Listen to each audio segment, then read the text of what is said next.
주문한 물품들을 준비해놓고 기다렸는데 다급한 목소리로 전화가 왔다고 합니다.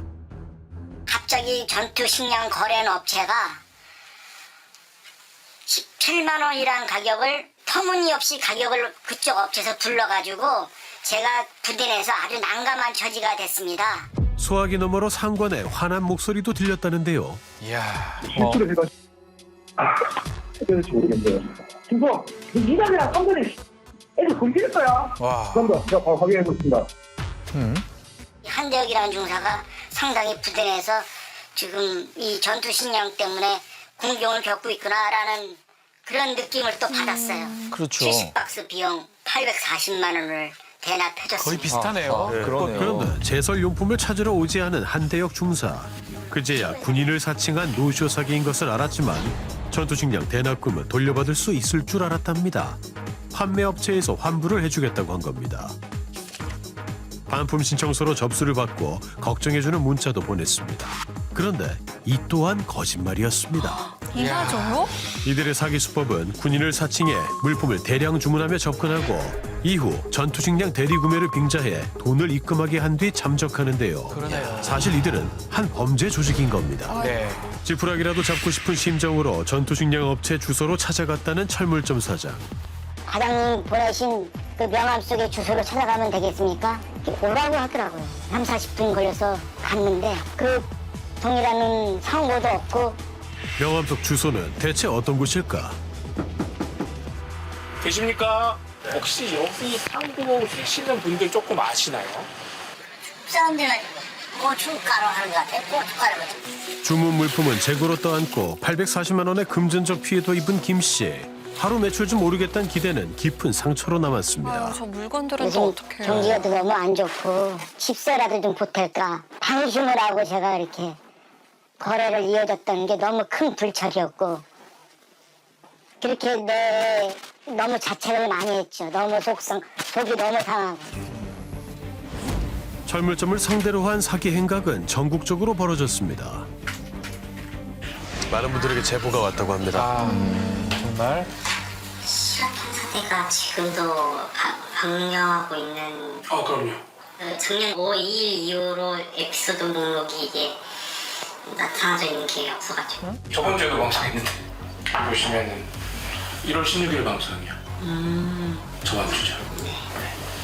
제가 진짜 이 사건 당한 이후로 오늘 몸이 눌려가지고 그러니까. 이런 트라우마가 생기신 거예요. 진짜 살면서 이런 사건 당해본 적이 없는데 아이고, 잡니까, 진짜로. 부대명과 군인 이름만 다를 뿐 모든 수법이 똑같았다고 합니다. 정확히 840만 원. 금액도 840만 똑같네요. 원어치를 홍보를 하고 꺼림칙한 거예요. 그때 그 국방부하고 직접 전화를 해보니까 국방부에는 그 부대에 이동석 대위라는 사람이 없다. 사실 여부를 따져 물었더니 천연덕스럽게 발뺌을 했답니다. 저희 부대에 전화하셔서 물어보셨으면 뭐 있다 없다 뭐 얘기를 했겠지만 저희가 국가 보안 상황이고 저희 주소지라든지 이런 게 다 자체가 보안인데 그 대대장님 뭐 성함이 어떻게 되시죠? 아니 사장님 아니 그걸 다 물어보시면은 아니 그렇지 않습니다 사장님 저희 그런데 말을 한참 돌리더니 갑자기 사단장 이름을 댑니다. 신장 박동국입니다. 박동국. 네 뜨긴 하는데요. 네. 아니 당연히 검색하면 나오죠. 네. 그쵸. 나오는 사람을 얘기하지 안 나오는 사람을 제가 얘기하지는 않지 않습니까? 안 나와야 되는 겁니까? 그리고 저는 지금까지 사장님한테 말씀드린 것 중에 약속을 안 지킨 게 없습니다. 조직적으로 군인을 사칭한 사기 사건은 2024년에 처음 등장했습니다. 군 간부라고 밝힌 남성이 단체 식사를 주문하고 나타나지 않는 사건이 국방부 대령이라고 소개한 남성이 도시락 480개를 주문한 뒤 잠적한 사건이 발생한 적이 있습니다. 초기에는 대량의 음식을 예약 주문해놓고 나타나지 않는 이른바 노쇼 피해로 끝났는데요. 충주의 한 식당은 순대국밥 50인분을 주문받았는데 노쇼를 당했습니다. 그날은 이제 좀 많다 보니까 아버지랑 이제 한 분 더 불러가지고 총 4명이서 했죠. 김동현 중사라네요. 요구 사항이 꽤 구체적입니다. 신뢰가 가도록 이야기를 하네요. 부대 이름으로 결제 확약서도 보내왔다고 합니다. 그런데 약속 시간이 되자 연락은 두절됐습니다. 아이고. 진짜. 저 많은 음식을 어떡합니까? 필요한 분들께 무료 나눔하셨다고 합니다. 아이고. 같은 날 5분 거리의 식당도 똑같이 노쇼 피해를 입었습니다. 군부대에서 40인분 정도 포장을 해달라. 문자로 뭐 공문서 같은 군대에 있는 그런 걸 보내주시고 처음에는 뭐 무슨 일이 있나 하고 한 10분 정도는 뭐 기다려보자 했는데 한 30분 지난 다음에는 아 이거 뭐가 잘못됐구나. 당면이나 이런 거에 들어가기 때문에 불어가지고 이제 폐기 처분하기 시작했죠. 아이고 40인분을 다 버리는 심정이 어땠을까? 아 이게 장난으로 일부러 막 여러 군데 전화해서 한 건가? 근데 공문서는 뭐 왜 보냈지? 그럴 이유가 있나? 그런 게 궁금하긴 했었죠. 왜 도대체 이유가 뭔가. 그러니까요. 범죄 전문가들은 군인 사칭 사건 초기부터 주목하고 있었습니다. 왜 노쇼만 일어나지? 노쇼만 일어나서는 얘들이 수익이 안 될 텐데 범죄 그러게요. 수직이 사실은 그래서 뭐 일부 전문가들은 이거는 전조다. 전조 증상이 곧 연결될 거다. 그 다음에 이제 돈이 오가는 그러니까 결제 대금을 가로채거나 아니면 비슷한 유형의 편취 유형으로 가는. 그래서 이 두 단계의 이거는 이 기존의 보이스피싱 범죄하고는 분명 차이가 있죠. 보다 더 진화된 사기꾼들입니다. 군인을 사칭한 노쇼 사기는 전국적으로 확산됐고 식당뿐만 아니라 다양한 업종에서 피해가 잇따랐습니다. 지난 1월 전남 지역의 군부대 소위로부터 화분 주문을 받았다는 꽃집. 꽃집이네요, 또. 이번에는 전투 식량이 아닌 와인 대리 구매를 부탁했다는데요. 갑자기 저한테 여기 동네에 와인 파는 데를 모르니까 와인 파는 데 있는지 좀 알아봐 달래요. 그래서 인터넷 찾아보니까 이 와인이 고가더라고요. 320만 원이요? 여관 사진을 보내주더라고요. 이게 당일로 배송되는 와인 배송 업체래요. 자기네들이랑 이 업체가 싸워가지고 전화를 안 받는다고 저한테 말을 하더라고요. 그런데 이상한 점이 있었답니다. 부대에서 보낸 구매 확인서에 적힌 주소가 본인 가게가 아니었습니다. 대체 이 주소는 어딜까? 검색해보니 창원의 한 꽃집이었습니다. 아하. 꽃을 군부대에서 시킨다고 해가지고 80만 원치를 시켰거든요. 그러니까 갑자기 뭐 와인을 사달라고 해가지고 와인 명칭 알려주면서 같은 날 동시에 사기치면서 주소가 좀 헷갈렸어요. 대량의 음식이나 물품 구매를 예약한 뒤 대리 구매와 대납을 부탁해 돈을 편취하는 그들의 수법. 이야. 피해자들은 속을 수밖에 없는 이유가 있었답니다. 전북의 한 음식점. 이곳은 백숙 50인분 노쇼에 300만 원어치 과일값을 대납하는 피해를 입었습니다. 이거는 과일이에요. 군대식으로 말을 하고 저는 그냥 의심할 여지가 없었어요. 군대식이 완전. 제가 들어가서 보니까 그 사진이 있어요. 군복을 입고 자기가 찍은 사진이. 그러니까 그냥 저는 뭐 의심을 뭐 이만큼도 안 했어요. 그렇죠. 무엇보다 믿었던 건 부대에서 소개한 과일 농장 주인이라는 사람 때문이었다고 합니다. 안녕하세요. 부대하고 그 새로 계약하셨다고 그 주문이 들어왔네요. 부대는 빼서 올리면은 바로 나와 돈. 아 잠깐만요. 네. 야 김건희야 그쪽으로 물건 이쪽으로 보내갖고 해줘. 물건 지금 싣고 있어가지고. 실제 농장 주인이 아니고 같은 사기꾼이잖아요. 맞습니다. 저렇게 서로 연기를 한 거죠. 지금 바빠 죽겠다 하고 지금 내가 계좌 보내줄게. 적을 수 있어? 연기가 그냥 나도 뭐. 지금 정신없어. 일단 누가 지금 보내다 죽겠어. 하나 보내고 저 해줘. 배 30박스 값 309만 원을 입금한 후에야 그들이 한통속인 걸 알았답니다. 사칭범이 보낸 과일 농장의 주소로 찾아가 봤습니다. 여긴데. 실례하겠습니다. 혹시 여기 박은희 씨 댁 맞나요? 아니요. 여기 가수원이랑 관련 있나요 혹시? 혹시 박은희라는 사람을 아시나요? 몰라요. 군인 사칭해가지고 막 노쇼하고 막 이런 거. 보내는 그 돈인가? 네. 참 아주 날 피곤했어요. 그렇지 피해를 본 사람들. 지금처럼 이게 역할 분담이라는 조직화가 아주 지능적으로 된 것 같아요. 한 사무실에 모여갖고 이 범인 놈들이 이자들이 서로 각자의 역할 분담을 한다 그러더라고요. 그래서 소리도 내고 우리가 상상할 이상으로 수직 계열화, 범죄 기업 이렇게 돼 있습니다. 전문화돼 있어요. 힘든 자영업자들에게 희망을 주었다가 절망에 빠뜨린 군인 사칭 사기 사건. 전국적으로 우후죽순 발생하고 있습니다. 지난해 12월까지 경찰에 신고된 피해 사례는 80여 건. 그런데 올해 1월 20일 기준 226건으로 급격히 늘어났습니다. 심각합니다. 심각합니다, 정말. 집중수사관서로 지정된 강원경찰서에서 전국 사건을 병합해 본격적인 수사에 나섰습니다. 피싱 조직이라고 보는 이유가 이 시나리오를 이제 개발하는 팀이 따로 있어요. 해외에는 항상. 그래서 군부대를 사칭하는 방법. 근데 이게 차이점이 뭐냐면 보이스피싱이나 몽키피싱은 법적으로 조금 그래도 강화가 되어 있어서 지급정지나 좀 신속하게 피해 회복 가능한 부분이 좀 있습니다. 근데 이 같은 경우는 계약을 하다가 나온 부분이기 때문에 일반 계약은 지급정지하기가 좀 힘든 부분이 있는 거죠. 예. 그러니까 그런 것도 다 이런들이 이용하는 거예요. 피해자들은 이체한 돈을 사기범들이 인출하지 못하도록 은행에 지급정지를 요청했는데요. 제가요 보이스피싱을 당한 것 같은데 309만 원 지금 보냈거든요. 그걸 지급정지 좀 시켜주면 안 될까요? 약도로 송금하셨다는 말씀이신가요? 지금 말씀 주신 내용은 일반 사기건으로 거절될 수가 있습니다. 금융계좌는 바로 지급정지가 되지 않습니다. 법적인 절차를 거쳐야 됩니다.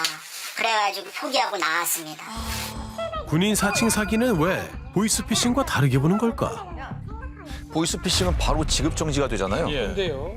통신사기 피해 환급법을 보면 전기통신 금융사기에 대해서 전기통신을 이용해서 타인을 기망하거나 공갈해서 자금을 받는 행위를 처벌하는데 재화나 용역거래를 가장해서 속인 경우는 통신사기에서 빼고 있습니다. 일반적인 상거래를 하는 것처럼 가장하는 가령 중고나라 사기 같은 이런 거는 이제 이 법률의 적용 대상이 아니기 때문에 계좌 지급 정지를 바로 신청할 수가 없습니다. 그러니까 물건을 거래하는 것처럼 속여서 편취하는 경우는 안 된다는 거죠? 아마 사칭범들이 이거 분명히 알고 시나리오 짠 거라고 봐야 됩니다. 맞습니다. 네. 그들은 입금 영수증의 계약 조항에도 치밀함을 보였는데요. 두 개 조항도 저는 좀 유심히 살펴봤는데요. 결제 후 판매 담당자에게 결제 내역을 캡처해서 보내라. 타인 명의로 입금하면 거래가 취소된다. 근데 아마 이런 요구를 보신 적이 별로 없을 거예요. 대포 통장을 사용하기 때문에 송금 내역을 판매자, 그러니까 사기꾼이 바로바로 확인하기가 어려울 수 있어서 그래서 결제 내역을 그렇죠. 자기한테 보내라고 하는 걸 수도 있고요. 제작진은 오픈 채팅방을 만들어 피해자들의 제보를 받았습니다. 바로 어제 당했다는 분도 계시네요. 어제요? 이번에는 어떤 물품을 주문하면서 사기를 쳤을까? 이제 인천에서 안전용품 좀 하고 있는데 어저께 이제 같은 일이 있어가지고 신고는 다 해놓은 상태고 입금을 그쪽에다 해버려서 840만 원 정도. 안전화 20켤레를 주문하면서 전투식량 구매 대납을 요구한 겁니다. 그런데 현재 실시간으로 군인 사칭범과 연락을 하고 있다는 피해자가 있었는데요. 갑자기 채팅방을 나갑니다. 범인 못 잡는지 묻고 나갔네요. 피해자들은 같은 피해자인 척하며 접근하는 이들이 있다는데요. 원래 이 사람이 장정이라는 사람이었는데 갑자기 이제 메일기더라고 이제 프로필을 바꿨는데 지금 상황이 어떻게 됐습니다라고 쓱 알아보려고 하는 내용이 왔어요. 경찰은 확인을 해봤는데 군인 사칭 사기건으로 접수된 것 중에 5천만 원 피해자는 없다고 합니다. 그리고 다른 피해자도 똑같은 내용의 문자를 받았는데요. 어머나. 이상한 건 보낸 사람의 프로필 이름과 사진이 계속 바뀌었다고 합니다. 이거 수사 진행 과정을 체크하는 느낌이에요. 스파이 같죠. 이들이 검색을 다 합니다. 지금 현재 군 사칭에 대해 수사 상황이 어떻지? 군 간부의 언론보도가 낫나? 다 검색을 합니다. 그 모니터링 하고 있다 보시면 돼요. 지금 현재 뭐 일부 검거가 됐고 구속도 됐지만 계속 구속이 이루어질 검거가 됐고요. 피해 회복까지 갈 수 있도록 노력을 하겠습니다. 계속되는 불경기에 안 그래도 힘든 자영업자들을 울리는 사기범들. 그러니까요. 안타깝습니다, 진짜. 피해자들은 금전적인 피해에 망연자실하고 감쪽같이 속았다는 사실에 자책하며 괴로운 시간을 보내고 있습니다. 사실 그랬습니다. 제가 사는 자리가 궁금해가지고 요거 가게 운영비도 좀 보탤까 그렇게 좀 무리수를 둔 것 같습니다. 이제 누구를 더 믿을 수가 없어요. 그렇죠. 너무 상처가 커서요. 그냥 하루에 뭐 1만 원, 2만 원 팔더라도 이게 나의 입장이구나. 나의 그런 매출이 이것밖에 안 되는 거라라고 그렇게 이제 믿고 살려고요. 마음이 아픕니다. 그렇습니다. 50만 원 주택 눈썹 몇 가래는 50개씩 말씀드렸고 그리고 곡괭이는 20개. 고정적으로 좀 한 달에 한 번씩 식사 준비를 해줄 수 있겠냐? 네, 안녕하세요. 내일 오후 4시까지 소머리국밥 40인 포장하려고 하는데요. 사장님 같은 경우는 처음 연락을 주신 신규 거래이시기도 하고 그대는 빼서 올리면은 바로 나와 돈.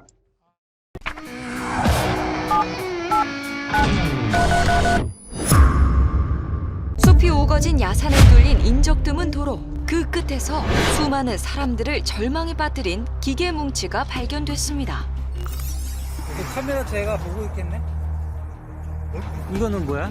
이게 중계기 박스하고 카메라, 핸드폰 같이. 수사 과정에서 발견된 중계기라는 장비. 어디에 어떻게 사용되는 걸까? 해외에서 걸려온 전화가 010으로 이제 변작돼서 변환되는 과정을 거치는데요. 이 과정에서도 이제 중계기라는 장비들이 이제 활용이 돼서 010으로 변작된 전화번호로 오기 때문에 피해자들이 해외에서 온 건지 인식을 못하게 됩니다. 보이스피싱 조직에게 필수품으로 통하고 있는 중계기, 발신번호 변작기라는 이름으로도 불립니다.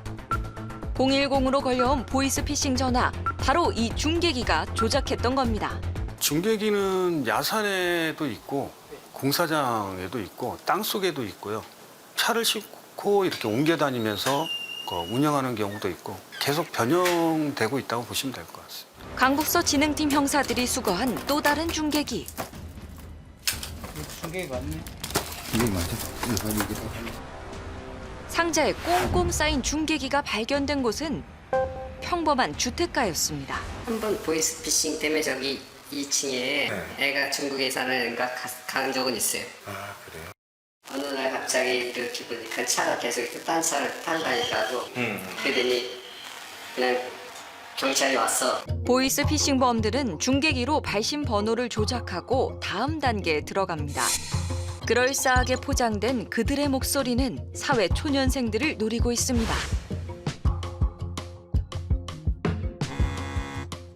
저는 서울중앙지방검찰청이고요.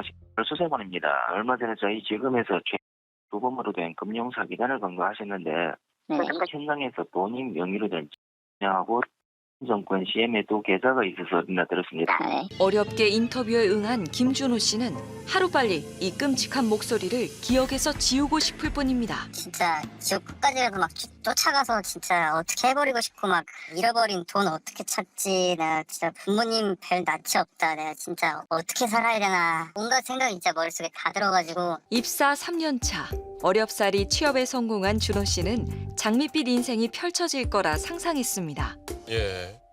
그런데 그에게 전화가 한 통 걸려왔습니다. 처음에는 저한테 검찰이라고 먼저 전화가 왔습니다.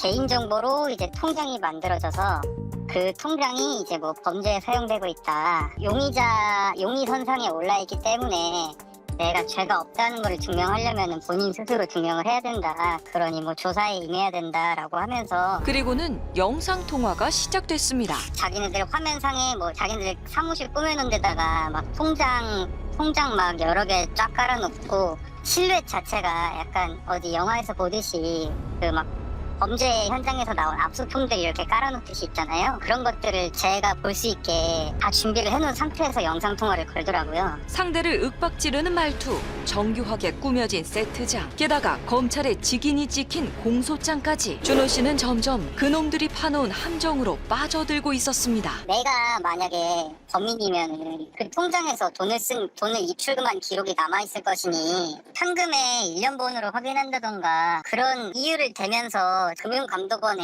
이거를 제출을 해야 된다. 자신이 어렵게 모은 돈, 여기저기서 끌어모은 돈, 다 해서 약 8천만 원을 보이스피싱범에게 건넨 준호 씨. 이런 말도 안 되는 이야기를 믿게 된 이유는 무엇이었을까? 진짜 서울중앙지검 전화번호가 맞나 검색도 해보고 전화도 해보고 했는데 진짜 중앙지검으로 연결이 안 되고요. 걔들이 가로채서 전화를 받더라고요. 거기서 크게 속아 넘어갔던 것 같습니다. 보안 검사를 핑계로 그들이 보내준 애플리케이션을 설치했는데 바로 그 앱이 문제였습니다. 일단 보이스피싱 최근 수법이 인터넷 주소를 보냅니다. 그 피해자들은 시키는 대로 그 인터넷 주소를 링크하는 순간 악성 앱이 깔리게 돼 있습니다. 파일을 설치하는 순간 상대의 전화를 이른바 좀비폰으로 만드는 악성 앱.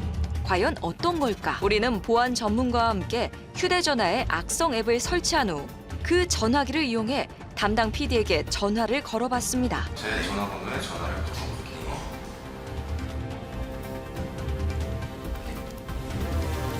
또 다 이쪽 휴대폰으로. 제 전화기는 아예 오지도 않고. 놀랍게도 PD의 전화기가 아닌 미리 지정해둔 휴대전화로 연결됩니다. 본인의 휴대폰에 저장돼 있는 개인정보는 다 해킹이 된다고 보시면 되고 피해자 본인 스스로도 아무리 의심돼서 다른 기관에 뭐 경찰에 전화를 해도 콜센터에서 돌려서 전화를 받아버리기 때문에 자기도 모르는 사이에 피해를 입는다고 볼 수 있습니다. 이 앱이 설치된 순간부터 피해자의 휴대전화는 사실상 보이스피싱 조직에 넘어가게 됩니다.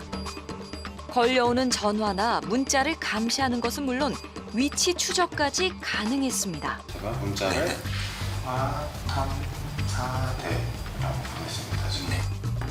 그리고 얼마 후 그 전화번호, 전화번호랑 문자 내용 그리고 위치 정보가 이렇게 나오게 되는데요. 위도 경도. 네, 위도. 사실 이제 설치되고 나면 이미 완벽하게 뭐 예방을 하기는 좀 어렵고 가장 간단한 방법은 서비스 센터에서 가서 이제 공장 초기화를 해달라는 게 가장 안심이 되고요. 수개월이 지났지만 아직도 두려움이 앞섭니다. 혹시 뭐 모자이크나 뭐 어떤 음성 변조나 이런 것들이 필요하신가요?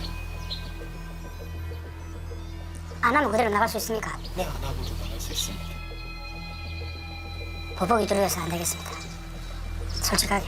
길고 긴 코로나19의 터널에서 벗어났지만 배달 대행업을 하는 주영욱 씨에겐 또 다른 고난의 시작이었습니다. 배달 대행업도 조금 많이 힘들어졌어요. 지금 전체적으로 많이 콜수도 좀 줄어들고 근데 지금 생활을 또 해야 되고 나이도 있고 그러다 보니까 돈이 좀 필요했습니다. 생활 자금이 필요했던 영욱 씨는 대출을 받기 위해 다방면으로 돈을 빌릴 수 있는 곳을 알아봤습니다.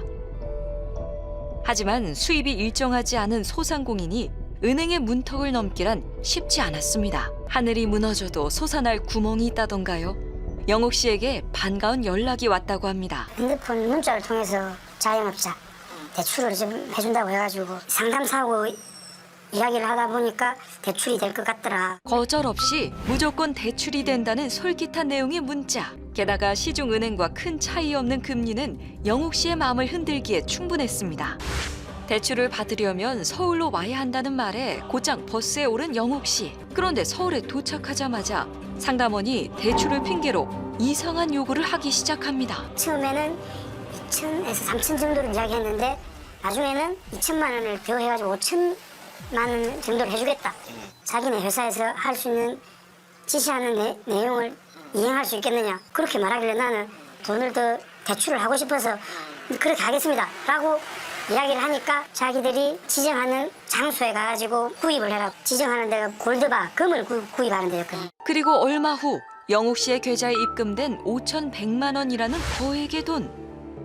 영욱 씨는 상담사의 지시대로 용인과 서초구를 돌며 약 5천여만 원의 골드바를 구매했습니다. 그런데 수색하는 거 동의하죠? 네. 현행범으로 체포된 것은 다름 아닌 보이스피싱 수거책. 바로 영욱 씨와 접촉하려던 인물이었습니다. 이거 얼마예요? 300 정도예요. 300 정도?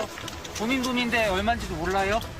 정확히 보이스피싱 피해금 대출할 거예요? 판단되기 때문에 압수할 거예요. 형사님들이 한 자리에 있었어요. 시민인 척 해가지고 현행범 체포하기 위해서 대기라고 했었죠. 금을 구매하라는 그들의 지시가 의심스러웠던 영욱 씨. 서울로 향하기 전 평소 알고 지내던 형사에게 제보를 하여 수거책을 잡았던 겁니다. 저는 단순하게 한두 명인 줄 알고 시작도 아니고 그냥 끝이다. 그냥 잡으면 끝이다 했는데 이게 흔히 말하면 너무 크더라고요.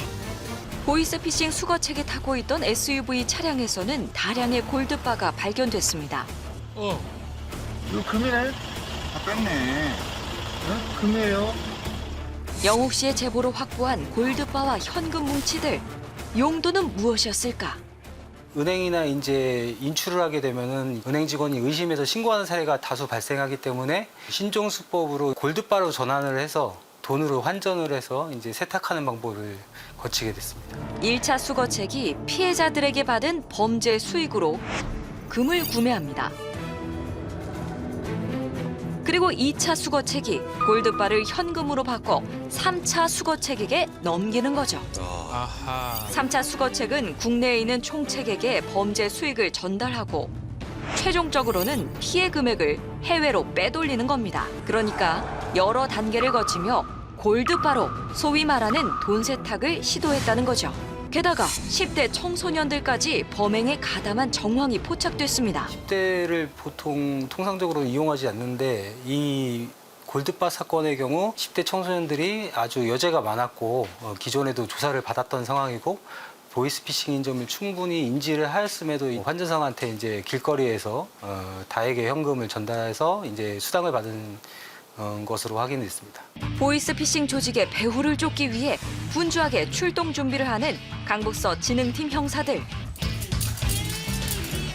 혹시 모를 불상사를 대비해 꼼꼼하게 장비들을 점검합니다. 지금 저희가 최종적으로 확인된 게 미성년자 2하고 를 검거하면서 그 위에 상선이 있다는 걸 확인이 됐죠. 이 4차 수거책이 최종 환전책일 가능성을 배제할 수 없으니까 그 점 유념해서 그 검거할 때 대비를 하셔야 될 것 같고 체증할 때 확실하게 증거 확보해 주시고요. 약 3개월간 이어진 수사. 1차 수거책 10명, 2차 수거책 2명, 3차 수거책 2명을 검거했습니다. 이제 남은 건 해외로 돈을 송금하는 총책뿐. 이제 보이스피싱 범죄를 설계하고 지시를 내리는 총책을 잡아야 합니다. 경찰이 그들을 특정하고 쫓기 시작합니다. 추가 피해자를 막기 위해 반드시 잡아야 하는 총책. 베테랑 경찰들도 긴장이 됩니다. 경찰의 신병도 중요하겠지만 피해자 안전도 중요하기 때문에 저희가 인원을 좀 많이 나가서 안전하게 검거할 예정입니다. 위치를 파악하고 이동한 형사들. 잠복을 하며 용의자가 나타나길 기다립니다. 따라갈게. 드디어 나타난 용의 차량. 원래 부탁해요. 형사들은 조심스레 뒤를 밟기 시작합니다. 신호에 멈춰서는 용의 차량. 눈치를 채고 도망가지 않을까 걱정이 앞섭니다. 선생님 저희가 가까이 붙을게요. 좀 멀리 따라와 주세요. 네. 검거할 기회를 엿보며 조심스레 미행하는 형사들. 얼마나 쫓았을까? 저 반대쪽에 세웠는데. 용의 차량이 주차를 하자 기회를 놓치지 않고 바로 쫓아가는 형사들. 가만히 있어. 가만히 있어. 가만히 있어. 가만히 있어. 가만히 있어. 안갈 거나 가만히 있으니까. 자 본인 이름 뭐예요? 본인은 나 보이스피싱으로 긴급 체포하는 거예요. 저희가 사용할 수 있고 보호할 수 있어요. 가만히 있어. 현재까지 보이스피싱 일당에게 당한 피해자는 12명. 피해 금액은 5억 원에 달합니다. 16명을 붙잡았고 3명이 구속된 상황.